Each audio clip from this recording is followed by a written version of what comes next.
On vous a probablement menti toute votre vie sur l'argent. On vous a dit que l'argent ne fait pas le bonheur, que vouloir être riche est mal, et que si vous travaillez dur, tout finira par s'arranger. Mais certaines de ces idées sont non seulement fausses, elles peuvent vous empêcher de devenir libre financièrement.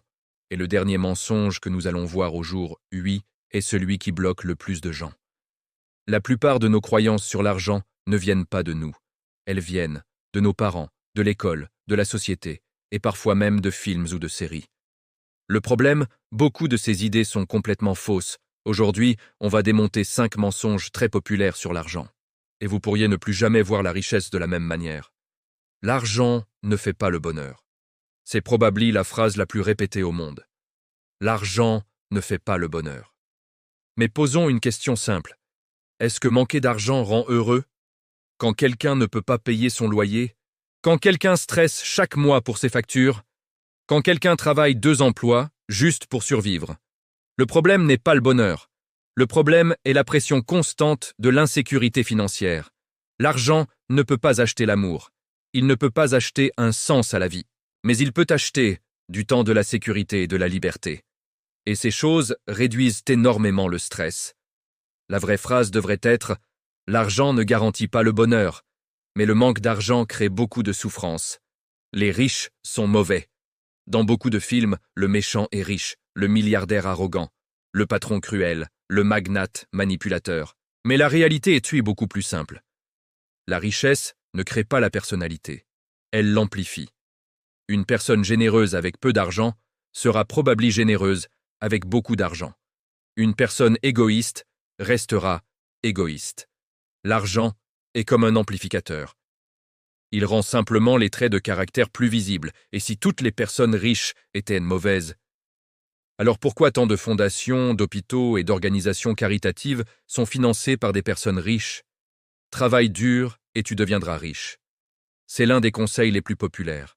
Travaille dur et tu réussiras. Mais regardons la réalité. Des millions de personnes travaillent extrêmement dur chaque jour. Les ouvriers, les infirmières, les chauffeurs, les agriculteurs. Beaucoup d'entre eux travaillent bien plus dur que certains millionnaires. Et pourtant, ils ne deviennent pas riches. Pourquoi? Parce que la richesse ne vient pas seulement du travail.